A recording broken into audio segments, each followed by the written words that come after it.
Hola a todos, muy buenas tardes. Les doy la más cordial bienvenida a la presentación del día de hoy. Antes de comenzar, les solicito que por favor mantengan sus micrófonos silenciados y las cámaras apagadas.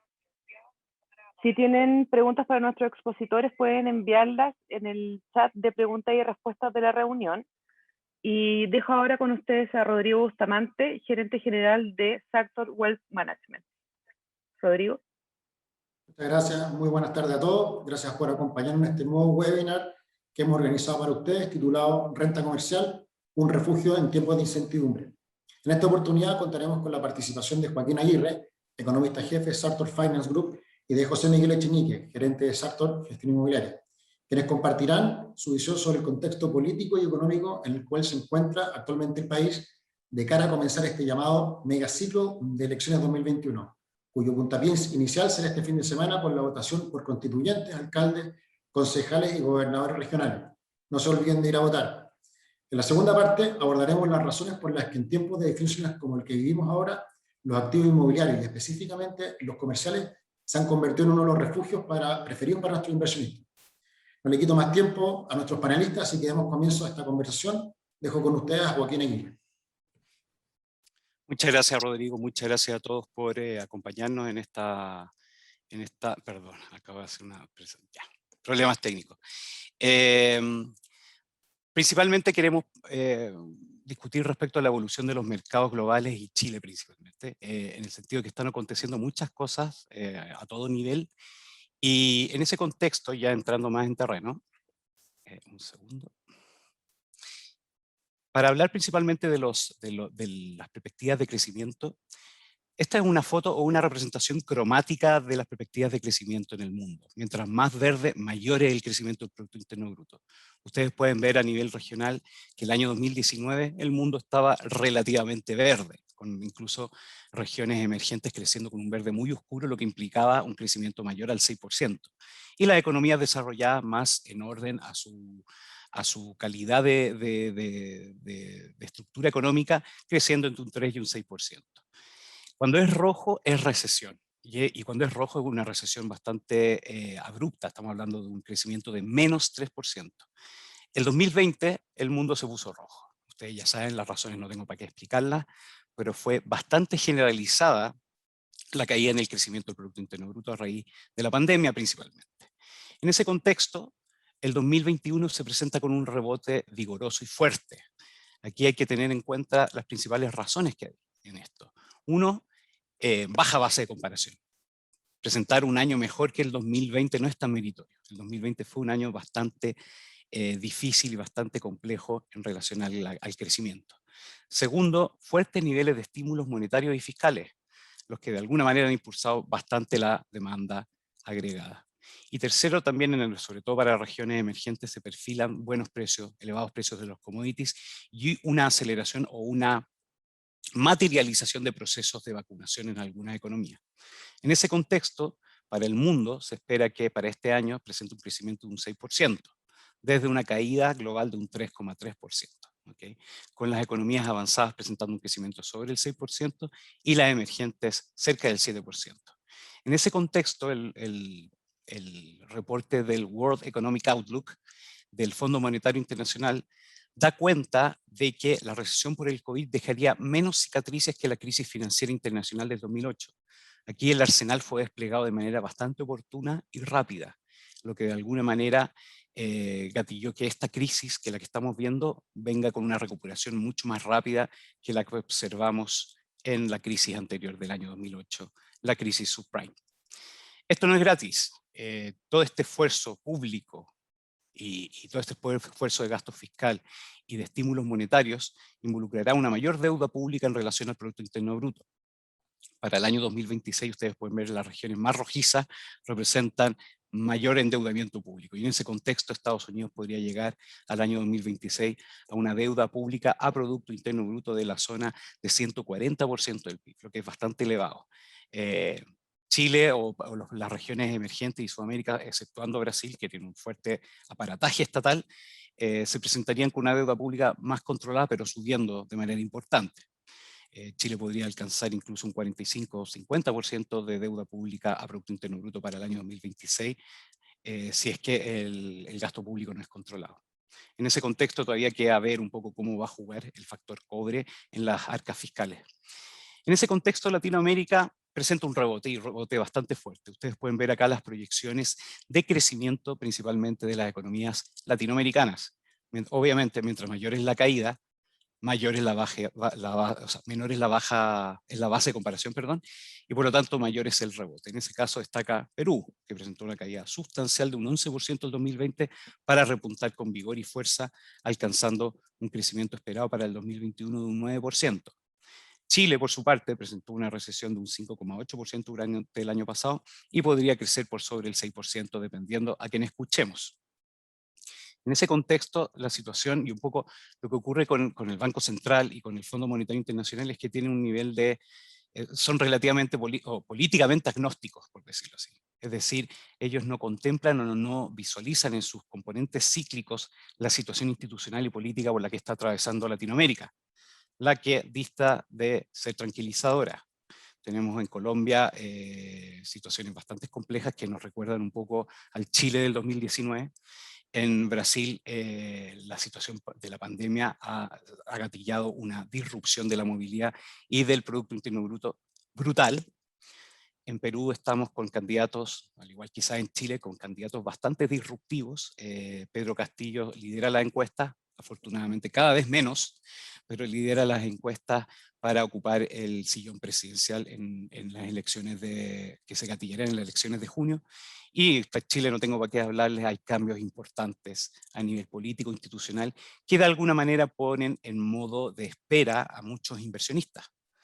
En ese contexto, pareciera ser que el mercado está más tranquilo que los columnistas, por decirlo así. Uno puede observar, por ejemplo, los spreads que entrega Chile, es decir, este premio por riesgo, o la prima por riesgo, por decirlo de otra forma, que de alguna manera no representan lo que se visualiza eventualmente en las columnas de los economistas, de los cientistas políticos y de algunas personas, y de algunos escritores. En el sentido de que aparentemente Chile tiene un mercado muy profundo todavía, un mercado financiero muy robusto, que de alguna manera contiene un poco las alzas de tasa. Y aparentemente también los mercados internacionales pareciera ser que están más tranquilos que lo que vivimos desde adentro. En ese contexto, podemos observar que en el resto de las regiones el premio por riesgo es mayor. En Brasil, el que lidera este premio por riesgo, seguido por Colombia, que ha presentado un aumento importante ahora último a raíz de los problemas que le he mencionado. Y aquí estamos hablando en Perú, que presentó una alza importante de cerca de 40-50 puntos base, debido a principalmente la disrupción de estos candidatos más menos tradicionales, digamos, o más extremos, por decirlo así, dentro de la esfera política. En ese contexto, nosotros tenemos estimaciones para el Producto Interno Bruto de Chile de la zona del 6%. Este está en el rango negativo, o en el rango negativo, sí, del informe política monetaria, que apunta a un crecimiento de un 6, entre un 6 y un 7%. En ese contexto, nosotros estamos más cautelosos. ¿Okay?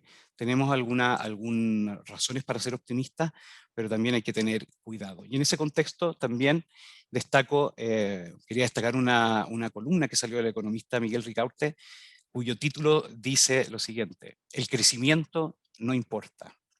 Independiente que Chile crezca el 6, el 5, el 7%, aquí lo que está más en juego es principalmente la estructura económica en el mediano plazo de nuestro país, lo que involucra principalmente riesgos políticos, institucionales, que de alguna manera esperan por certidumbres, o principalmente los inversionistas esperan por certidumbres más concretas respecto al escenario político institucional. Entonces, aquí estamos jugándonos el producto potencial entre los próximos 5 a 10 años. Independiente que uno lee, por ejemplo, columnas bastante optimistas respecto al crecimiento de Chile, respecto a este año, por el precio del cobre, por el exitoso proceso de vacunación, por los fuertes estímulos monetarios y fiscales, se juega mucho este año. Se juega mucho en términos de la configuración que se asentará en Chile para la próxima década.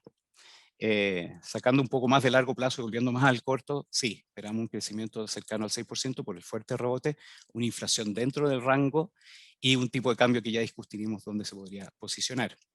Y las noticias son buenas en algunos frentes. Efectivamente, el proceso de vacunación ha sido relativamente exitoso. La utilización de camas UCI por grupo etario ha disminuido. lo que de alguna manera aleja los fantasmas de las nuevas cepas que podrían haber comprometido el proceso de vacunación. Uno puede observar acá, por ejemplo, el grupo mayor a 70 años, cómo empezó a disminuir en términos de uso de camas UCI mientras todo el resto del país aumentaba, lo que de alguna manera también se ha ido materializando en edades más, en grupos etarios más jóvenes, y lo que de alguna manera da cabida o es una luz, un brote verde respecto al éxito de la política de vacunación en Chile. Y todo esto ocurre en un escenario ultra expansivo. Tenemos la tasa de política monetaria de Chile bastante baja, más cercana a los países desarrollados que los países emergentes, y con paquetes fiscales relativamente razonables. Han ido aumentando esta foto es del informe de política monetaria, en términos de paquetes fiscales en relación al Producto Interno Bruto. Si bien no estamos al nivel de Estados Unidos, sí estamos en niveles razonables respecto a otros países emergentes. El tema acá, y este año, el rebote va muy en línea por el lado del consumo. Tenemos a los agentes económicos con muchos recursos en sus cuentas corrientes a raíz de los retiros. Tenemos mucho estímulo fiscal y monetario, y por lo tanto, eso debería gatillar un rebote en el consumo, y por eso las perspectivas también se impulsan para este año. El tema va a ser en el mediano plazo respecto a la inversión, a la formación bruta de capital fijo, que es principalmente aquel componente que aumenta nuestra capacidad instalada y el más importante para determinar cómo va a evolucionar el Producto Interno Bruto potencial de Chile en los años venideros. En ese contexto, durante el año 2020 estuvo bastante alicaído, y para que repunte se requieren certezas políticas, certezas institucionales. Y esas son un poco las razones que estamos esperando que repunten, digamos, para el próximo año en la medida que las incertidumbres se vayan aclarando. Habiendo dicho eso, gran parte de la inversión que vendría este año viene por el lado público, infraestructura principalmente, construcción. Pero por el lado privado todavía hay un aumento relativamente lento. ¿Por qué? Entre otras cosas por los distintos riesgos que se están vislumbrando. Riesgos de todo tipo. Riesgos en términos de sillones presidenciales, riesgos impositivos, riesgo de nuestra carta fundamental, riesgo por los retiros de nuestro principal inversionista institucional que le da profundidad a nuestro mercado de capitales. La gente no ve eventualmente que mucho retiro, o el hecho de quizás eventualmente tratar de desmantelar el sistema de fondos de pensiones gatilla automáticamente un aumento en las tasas por ejemplo largas, para los créditos hipotecarios, sin ir más lejos. En ese contexto, todo esto está por verse durante este año, y por lo tanto es un año clave, y por lo tanto somos cautelosamente optimistas, o damos esta sensación de emociones mezcladas, en el sentido de que por un lado tenemos un componente cíclico muy favorable para crecer de manera robusta, pero por otro lado nuestro ambiente político institucional deja todavía de ser tranquilizador. En ese contexto, ya llegando un poco más a las variables financieras, quiero llegar al dólar. Nosotros tenemos una modelación bastante simple. Lo que les muestro acá en celeste es el precio del dólar, el precio que realmente ocurrió, y la línea naranja es un modelo nuestro, que muestra principalmente una regresión con distintas variables: el precio del cobre, la confianza y la diferencia de tasa entre Chile y Estados Unidos medido por los bonos a 5 años. Ustedes ya lo saben, pero se los recuerdo: si aumenta el precio del cobre, hay una relación inversa, es decir, cae el dólar. Si aumenta la confianza, hay una relación inversa, cae el dólar porque actúa como refugio. Y si aumenta el spread de tasa, también cae el dólar, porque Chile está dando más rendimientos que Estados Unidos en términos relativos, y por lo tanto eso haría o gatillaría una caída en el dólar. Y este modelo de alguna manera es bastante bueno en explicar el pasado. El tema es predecir evidentemente el precio del cobre y la confianza en el spread de tasa de Chile y Estados Unidos. Por eso es tan difícil encontrar una estimación correcta respecto al tipo de cambio. Pero nosotros principalmente lo dejamos bastante abierto para distintos escenarios. Estas tres variables que les mencioné son las que se detallan acá. El spread de tasa entre Chile y Estados Unidos, principalmente alcanzada a niveles de 180 puntos base, se ha ido reduciendo gradualmente gracias a la intervención del Banco Central. Estamos hablando de la zona de 160 puntos base. Los niveles de confianza, el último dato aquí está un poco desfasado, esto debería decir 25, en el sentido que el último dato que acaba de salir presentó una caída aún mayor de la confianza. Estos índices de confianza detallan que bajo 50 estamos en niveles pesimistas, sobre 50 en niveles optimistas. Y el cobre, bueno, aquí la foto también como es mensual, estoy mostrando cierre de mes, pero ya estamos hablando de niveles de 470, 460 centavos la libra. Entonces lo que hacemos en base a estas relaciones que hemos dictaminado es determinar los escenarios que podría tener el tipo de cambio. Y aquí se van a enojar conmigo, pero son variados los escenarios porque depende, porque estamos ante un entorno binario. Es decir, o el dólar se puede ir para arriba bastante o para abajo bastante. En ese contexto, si es que las cosas salen relativamente bien, lo que se materializaría en una confianza mayor, que hoy día está en niveles de 25-30, si la confianza aumenta en niveles de 40, el cobre se encuentra en niveles de 450-475, que es lo que opera hoy día, y los niveles de tasas se materializan en niveles de 125, 150 puntos base, que es un poco lo que el spread, el premio que entrega Chile con respecto a otras regiones, el dólar podría ubicarse, según nuestra modelación, en niveles entre 630 y 650. ¿Okay? O sea que es un rango amplio, pero estamos hablando de una zona, de un escenario optimista. En el escenario pesimista, en el caso de que el entorno político se ponga mucho más desafiante, con candidatos disruptivos, con una convención constituyente poco equilibrada en términos de ideas, y eventualmente quizás mayores retiros de nuestros fondos previsionales, evidentemente las tasas podrían subir más, podríamos ubicarnos en niveles de 175 puntos base o 200 puntos base, la confianza caería a niveles de 20, y el cobre podría ubicarse entre 450 y 475 centavos la libra. En ese rango, el tipo de cambio nos daría, en ese lugar, digamos, el tipo de cambio nos daría entre 730 y 750. Es decir, estamos en un escenario bastante binario que en promedio podemos vislumbrar que estaría en 710. Pero les comento que uno cuando habla de promedios cuando habla de este operador que es la esperanza de algo, deja de ver el hecho de que hay posibilidades bastante extremas y con probabilidades bastante amplias, altas, por decirlo de alguna forma. Entonces hay que tener ojo ahí de cómo va evolucionando las perspectivas.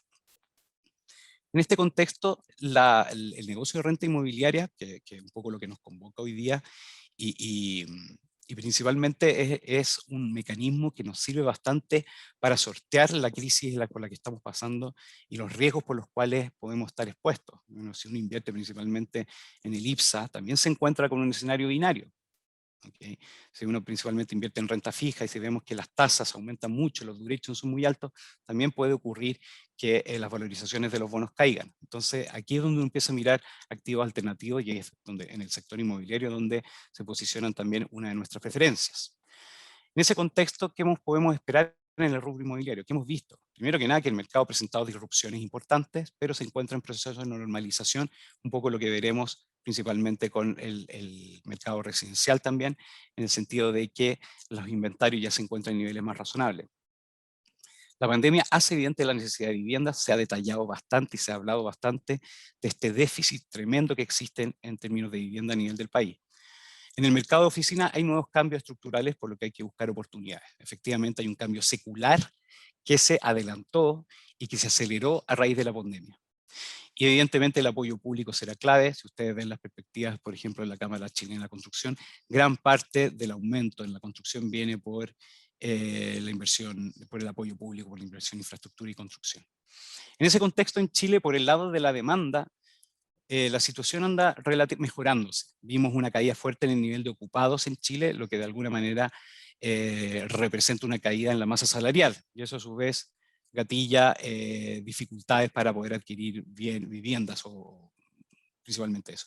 Pero también esto ocurre en un proceso de recuperación que nosotros creemos que se va a materializar bastante en el segundo semestre, en el sentido de que la movilidad va a dar cabida a mayor crecimiento, a mayor recolección de sueldos, etcétera. Todo esto ocurre en un escenario de tasas de interés hipotecarias bastante bajas. Por lo tanto, hay hartos estímulos financieros para apuntalar lo que está ocurriendo. Y un poco quiero destacar acá la línea roja que pueden observar, que se lee en el eje derecho, que son los meses de inventario. Estos son el número de meses que se requieren para agotar el stock de viviendas que existen en Chile. Este presentó un salto bastante fuerte a raíz de la pandemia, que de alguna forma ya se ha ido normalizando, pues la oferta se ajusta automáticamente, y por lo tanto acá con lo que vimos es que en la línea celeste que se ve las ventas, estas cayeron bastante, y en la línea roja, por lo tanto, los inventarios aumentaron bastante, pero esto se fue revirtiendo a medida que fueron evolucionando los meses, la oferta se controló, etc. Eso se ha materializado también en buenos niveles de precio. Los precios de las propiedades distan de representar una crisis hoy día. Estamos mostrando alzas importantes en los niveles de precios de vivienda. Lo que nos convoca quizás más en la renta comercial respecto a la vacancia y al desempeño de las oficinas, uno puede observar principalmente que hubo una caída importante en el 2020 en términos de producción, de nueva oferta de oficinas, sobre todo en el segmento clase A, lo que de alguna manera se materializa con una absorción neta negativa, lo que quiere decir que la demanda se contrajo y la oferta se contrajo relativamente más lenta, por lo tanto hay una absorción negativa, y eso gatilló un alza en la demanda, perdón, en la vacancia. Este aumento en la vacancia, que se materializó y que llegó incluso a niveles de 7,5–8% para el primer trimestre del 2021, lo vemos más controlado porque el nivel de oferta se ajusta automáticamente. Y de alguna manera lo que estábamos temiendo era que el valor del arriendo de las oficinas clase A cayeran de manera sustancial, pues no ha ocurrido. En sectores más resilientes en términos de oficinas como Las Condes, Providencia, los precios se han mantenido relativamente estables. En lo que corresponde a las oficinas clase B, ha ocurrido el mismo fenómeno. La vacancia ha subido. Aquí tenemos una disminución más importante respecto al valor del arriendo promedio de oficina en el segmento clase B. Y un poco lo que se puede detallar acá es que hay zonas más resilientes que otras, hay sectores más resilientes y hay tipos de oficinas más resilientes que otras. Nosotros estamos más orientados a aquellas oficinas que se benefician de este cambio también secular del teletrabajo, oficinas quizás más chicas, con menor metraje, que recibe eventualmente este cambio en los drivers de la demanda. En ese contexto, bueno, aquí tenemos distintas proyecciones. Hay distintas consultoras que dan distintos valores. Aquí hicimos un registro porque uno de repente lee vacancias del 11% por una consultora y después del 5% por otra, etcétera. Así que decidimos poner un poco el promedio y lo que vemos acá es que los precios y la vacancia son relativamente estables en estos segmentos. No sé si ahí, José Miguel, me quieres ayudar un poco. Sí, hola, buenas tardes a todos. Sí, complementando lo que tú dices, Joaquín, efectivamente ahí tomamos una muestra bien importante en el fondo de las principales consultoras inmobiliarias, las más grandes que se conocen. Y efectivamente, a pesar de todo lo que está pasando hoy día con la pandemia, con efecto de crisis, etcétera, los valores en arriendo en la zona donde nosotros estamos apuntando, que es el sector oriente, básicamente Las Condes, Vitacura, siguen bastante estables, a pesar de todo, y ahí en promedio tenemos que en Las Condes, por ejemplo, se están arrendando oficinas. Este es el precio de pedido, no necesariamente el precio de cierre. Pero el precio promedio de pedido es de 0,57 UF por metro cuadrado, lo cual es bajo respecto a 2 años atrás, que andaba en torno a 0,6 en algunas zonas, incluso más, pero sigue bastante estable. Lo mismo con la vacancia. En Las Condes está en torno al 8%, en Vitacura en torno al 7,5%. Pero si nos vamos a los submercados, que es donde estamos nosotros apuntando, que es Nueva Las Condes, Apoquindo, el Golf, también vemos que son incluso un poco más bajas las vacancias, las tasas de arriendo son similares, promedio 0,57, en Nueva Las Condes, en Apoquindo un poco más bajo, y en el Golf casi cerca de 0,6 por metro cuadrado. Pero esto demuestra que los activos a los cuales nosotros estamos apuntando, y como les voy a comentar más adelante, están todavía con ratios muy sanos. Incluso nosotros cerramos un arriendo a un precio bastante en línea con estos valores en pleno periodo de pandemia. Entonces, la verdad que creemos que se refugia bastante bien, sobre todo en las oficinas más chicas, que es más flexible, entonces permite mayor versatilidad.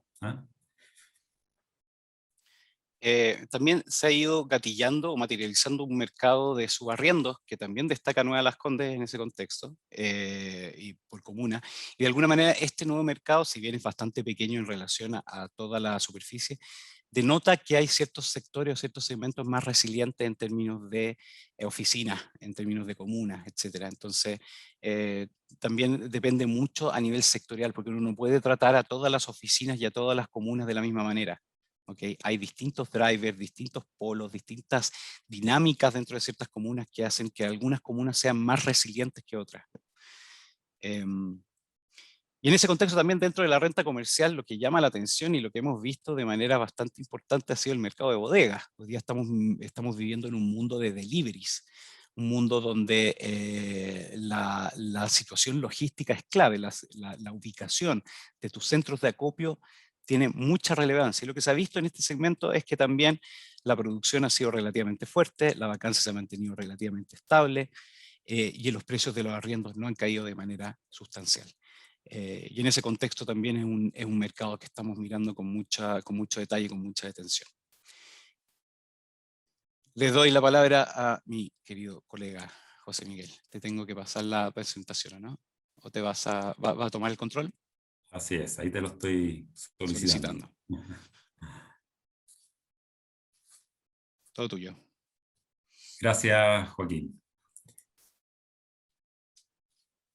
No me ha tomado el control todavía, espérame un segundo.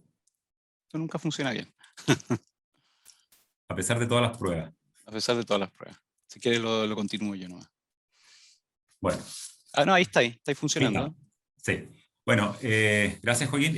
Bueno, como muchos de ustedes ya saben y con varios nos hemos juntado y les puede sonar repetida algunas de las informaciones, pero básicamente lo que nosotros estamos hoy día haciendo con el Fondo de Renta Comercial es, como su nombre lo dice, participar en los negocios de renta comercial inmobiliaria que estén ligados a contratos de arriendo a mediano y largo plazo. Esto es idealmente para nosotros sobre 5 años fijos sin salida, ¿ah? Y con esperando entregar un dividendo en régimen de UF más 5%, entre UF más 5 y UF más 5,5%.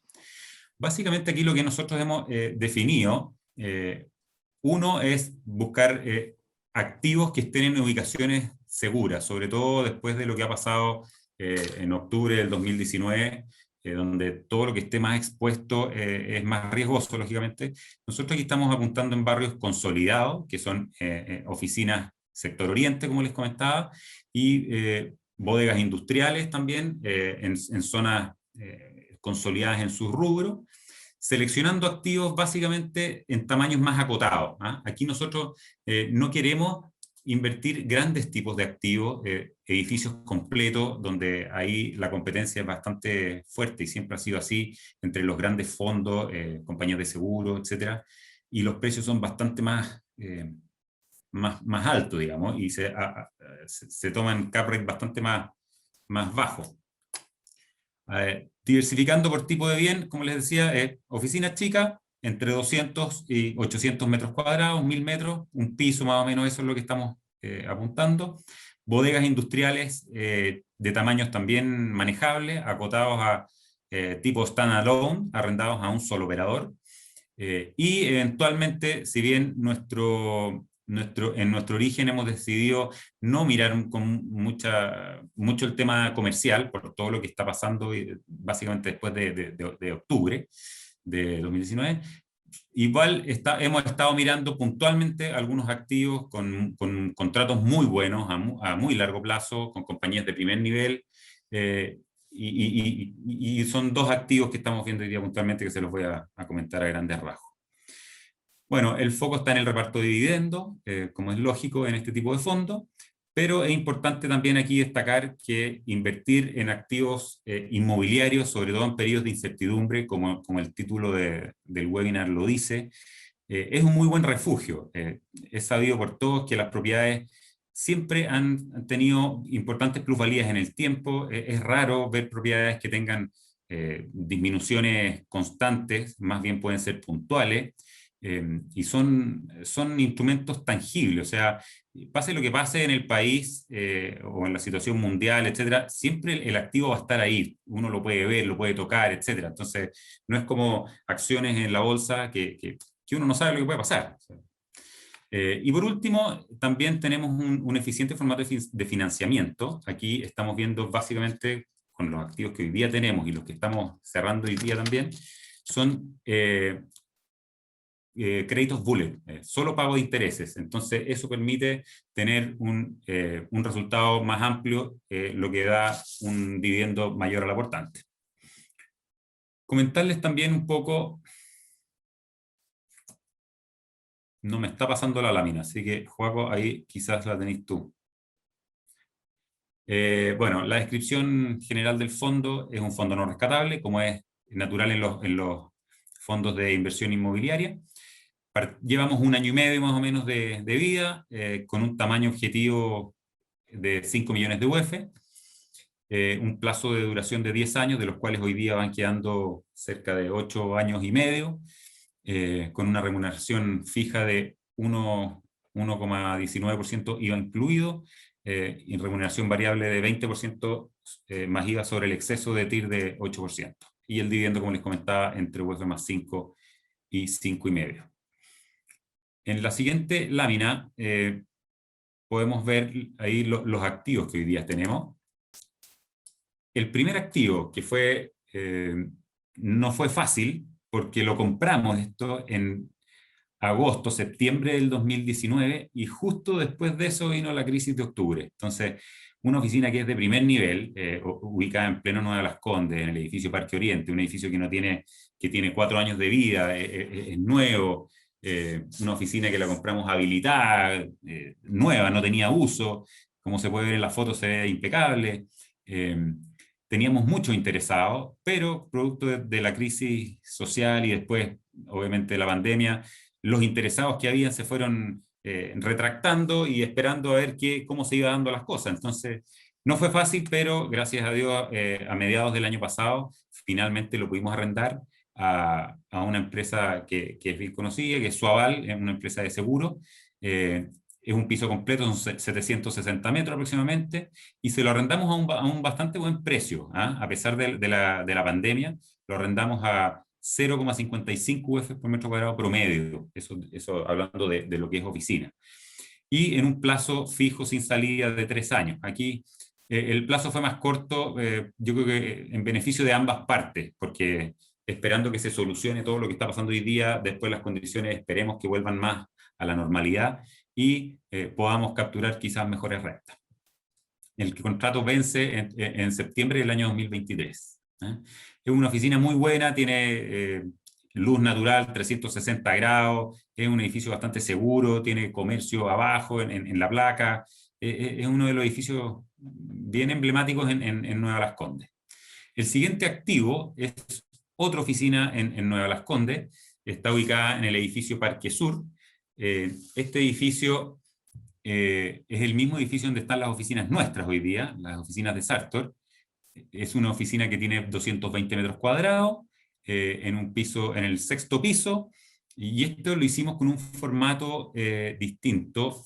Esta oficina no estaba a la venta y fue un formato sale and lease. En el fondo nosotros le compramos al propietario y el propietario se quedó arrendándonos a largo plazo, y lo cual es bastante bueno, además que es un muy buen cliente, es Proyecta Gestión, que no sé si algunos de ustedes lo conocen, pero es de Marcelo Cox y Felipe Gilabert, que son los principales desarrolladores de toda Nueva Las Condes, en conjunto con Consorcio y con Inmobiliaria Sinergia, son los que gestaron toda la zona de Nueva Las Condes. Y estos mismos arrendatarios son los que hoy día están comprando, o sea, que compraron ya y están desarrollando el proyecto en la Villa San Luis, el terreno tan bullado hace un tiempo. Aquí firmamos un contrato a 5 años sin salida, a una renta promedio, no una renta promedio, una renta fija de 0,58 UF por metro cuadrado de oficina, y el vencimiento del contrato es en julio del 2025. Así que es un muy buen cliente, saben mucho del tema inmobiliario, y la verdad que ha sido muy buena compra esta. Y el último activo que tenemos hoy día ya comprado es una bodega industrial en el sector del Cortijo, un poco más al sur del Cortijo. Esto es una bodega que tiene cerca de 7.000 metros construidos y 14.000, casi 15.000 metros cuadrados de terreno. Está arrendada hoy día a Multicolor Chile, es una empresa filial de Multicolor Company en Estados Unidos, es una empresa que se dedica a soluciones de etiquetado de alta calidad, básicamente botellas de vino, licores, productos de salud, de higiene y productos de consumo en general. Tiene como clientes, para que tengan una referencia en Chile, clientes como Coca-Cola, Conchitoro, Unilever, etc. Es un muy buen cliente que llevaba mucho tiempo en esta ubicación y la verdad que cuando nosotros compramos esta propiedad le quedaban 5 años de vigencia al contrato. Y entre medio les dijimos por qué no extendíamos el contrato y lo extendíamos a 12 años, o sea, duplicar un poco, más que duplicar el plazo remanente. Y les encantó, así que firmamos la promesa, la modificación de contrato, y el contrato quedó a 12 años sin salida. O sea, hoy día tiene término a principios del año 2031, lo cual es un muy buen periodo de seguridad. Esta empresa, para que tengan una idea, está en más de 25 países, en Chile ya lleva más de 30 años, ha sido muy premiada en todo lo que es etiquetado de este tipo de productos. Y tiene ventas a nivel mundial por sobre los 1.500 millones de dólares aproximadamente, y tiene sobre 10.000 empleados a nivel mundial. Pero aparte de tener un muy buen arrendatario y un muy buen plazo, a mí una de las cosas que más me gusta acá es que, como ustedes pueden ver en el plano, es una propiedad que está muy bien ubicada de partida, está en la caletera de la Ruta 5, casi llegando a General Velázquez, un poco más al norte está Vespucio Norte, y al sur está Costanera Norte. Entonces tiene una conectividad espectacular, y lo mejor es que está a una distancia bastante razonable del metro, de la nueva línea 3 del metro, específicamente está a la altura de la estación Vivaceta. Entonces, la verdad que tener una propiedad industrial dentro del anillo de Vespucio, con acceso al metro caminable, porque la verdad que, claro, es un poco más largo, pero es caminable, es la verdad que es muy bueno. Y aquí lo que le vemos es una plusvalía muy, muy segura, yo creo. Y además, en el periodo que le queda de contrato, todo apunta a que esto puede tener una plusvalía importante, puede darse un cambio de uso de suelo, y como es natural esperar en los ejes de metro, donde se van densificando los ejes, el día de mañana se puede construir a lo mejor una torre habitacional. Entonces, tiene un uso alternativo muy interesante, la verdad. Así que esta es una muy buena bodega, y este es el tipo de activos que queremos apuntar en este rubro, en el rubro industrial. Lamentablemente hoy día estuvimos viendo unas bodegas a final del año pasado, pero bueno, no resultó, y hoy día, como está todo el boom del tema industrial, los propietarios no quieren venderla. Entonces hoy día está más difícil acceder a este tipo de activos, pero seguimos en la búsqueda, así que hay algunas cosas todavía que están dando vuelta. En la siguiente lámina, ahí está un poco los activos que estamos hoy día viendo, bien avanzados. Aquí también lo importante es comentarles es que estos activos no están a la venta. Son activos que nosotros nos hemos acercado a los propietarios a través de en algunos casos directamente, y en otros casos a través de algún intermediario cercano. Entonces, son en el mismo formato que compramos la oficina de Parque Sur, en un formato de sale and lease, se le compra al dueño y el mismo dueño se queda arrendando. Entonces, es bastante seguro y con un plazo mínimo de 5 años, eso es lo que estamos viendo. Algunas de las oficinas que están ahí son plazos más cortos, y ahí estamos viendo extenderlo.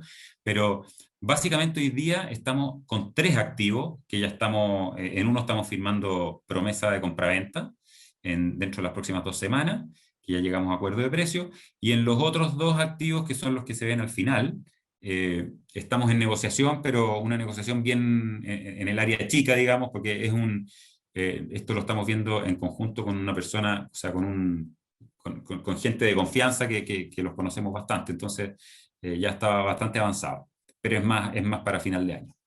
Ahora, si consideramos todos los activos que tenemos en esta lista, llegamos a un total de cerca de 600.000 UF de valor activo.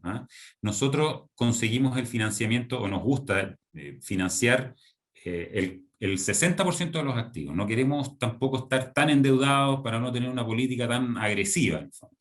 Entonces, dado esto, el 40% es lo que vamos a necesitar levantar como capital, y quizás un poco menos de los 232.000 UF que se ven ahí, porque hay un par de activos que son los que estamos en negociación específicamente, que vienen ya con un equity bastante menor. Entonces, esos sí están un poquito más endeudados, pero la verdad que uno de ellos es con un formato de leaseback, o sea, en el fondo nosotros lo compramos y al cabo de 5 o 6 años el dueño lo recupera, entonces es bastante menor el riesgo ahí. En la siguiente lámina, perdón, otro comentario anterior acá es, si ustedes se pueden fijar acá, hemos visto también que han bajado los valores. En la penúltima columna vemos los valores sobre todo en lo que es oficinas en Nueva Las Condes, donde podíamos ver hace 1 año y medio, 2 años atrás, valores sobre las 120 UF el metro cuadrado. Hoy día estamos en torno a las 105, 112 UF el metro cuadrado. La verdad que es bastante bueno, y considerando que los contratos de arriendo se siguen conversando a los valores de mercado, digamos, entre 0,55 y 0,58 UF el metro cuadrado. Entonces, la verdad que es bastante bueno, y eso nos da, podemos apuntar a cap rate más alto. O sea, en la última columna vemos que todos los cap rate son sobre el 6%, en promedio están en torno al 6,4%, y eso incluso considerando 11 meses de renta. O sea, si consideramos los 12 meses de renta, sube obviamente 0,5 puntos en promedio. ¿Y por qué lo consideramos con 11 meses de renta? Para hacer una estimación rápida de lo que es descontar los gastos de contribuciones y seguros.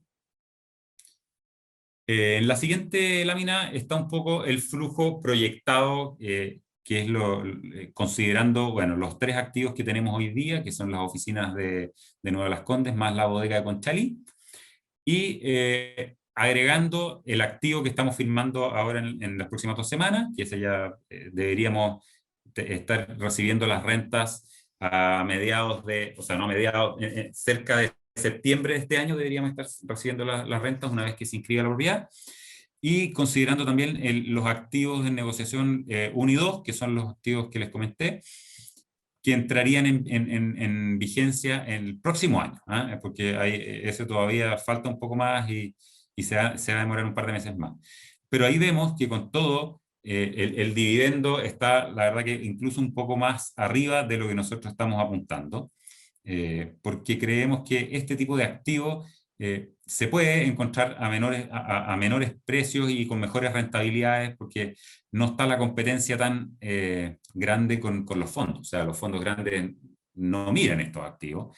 La verdad que se van a edificios completos, y a nosotros nos gusta este tipo de activos porque incluso antes de la pandemia nosotros habíamos definido este criterio, pero ahora con la pandemia se ratifica eso, y las oficinas chicas creemos que siempre van a tener demanda, si bien muchas oficinas han devuelto metros cuadrados, etcétera, por eso es la absorción negativa que hay, pero siempre hay empresas que requieren metros cuadrados, o achicarse a algo. Por ejemplo, la oficina que nosotros arrendamos a Suaval, ellos estaban en 1.500, 1.400 metros cuadrados y se necesitaban achicar a la mitad. Entonces la oficina que nosotros les ofrecimos les calzaba perfecto. Y eso hemos visto varias situaciones similares. Ahora, como les comentaba en las láminas anteriores, nosotros estamos viendo oficinas que ya vengan con un arriendo mínimo de 5 años. Por lo tanto, también disminuimos bastante el riesgo en este periodo. O sea, asegurando al menos 5 años de contrato, esperando que todas estas situaciones vayan mejorando o normalizándose. Así que eso es un poco lo que tenemos hoy día. También comentarles que el fondo partió hace 1 año y medio aproximadamente. El año pasado fue un año especial, no se pudo repartir dividendos porque estaban en pleno periodo de pago de los gastos, de echar a andar este fondo, pero ya el primer trimestre del 2021 ya empezamos a repartir dividendos en torno a UF más 5%, un poquito más arriba, así que ahora, gracias a Dios, tenemos todos los activos arrendados, han pagado las rentas sagradamente, así que queremos seguir aumentando esto con los activos que les he comentado, y ojalá en el futuro poder seguir sumando. Así que invitados cordialmente a que participen con nosotros en esta propuesta. Eso es por mi lado, no sé si hay alguna pregunta, consulta. Gracias, José Miguel. Gracias, Joaquín. Sí, hay varias preguntas, así que vamos a comenzar con algunas de estas. Joaquín, preguntan, ¿cuál es el efecto que anticipan ustedes de estas elecciones? ¿Qué tan incorporado está el factor elecciones y eventual derrota de Chile Vamos en el mercado? A ver, está difícil tu pregunta, tengo que decirlo, y no tengo mucho de dónde agarrarme para hacer ese pronóstico, desgraciadamente. Nuestra visión general es que en la Convención Constituyente no va a haber más allá de 2/3 de constituyentes disruptivos, por decirlo así, o radicales. Es decir, esperamos algo relativamente equilibrado. En las elecciones presidenciales es bastante difícil preverlo, porque ya 2 de los 3 candidatos más competitivos son bastante disruptivos, como ustedes bien saben. En ese contexto yo diría que el mercado está incorporando demasiadas buenas noticias. Está asignándole una probabilidad a un entorno disruptivo muy baja y por lo tanto encuentro que dado el riesgo que se está asumiendo, algunas fichas están relativamente caras en las plazas bursátiles tal vez, o en el tipo de cambio, o en el peso, por decirlo de alguna forma. Perfecto. José Miguel, aquí nos preguntan, ¿cuál es el impacto que están viendo en el mercado del crecimiento del e-commerce? ¿Y qué resguardos se pueden tomar en caso de estar invertidos en locales comerciales? Sí, efectivamente el e-commerce está tomando un impacto tremendo, y no ahora último, yo diría hace un par de años atrás incluso. Los resguardos respecto a los locales comerciales, hay que tener en cuenta ojalá no estar en sectores muy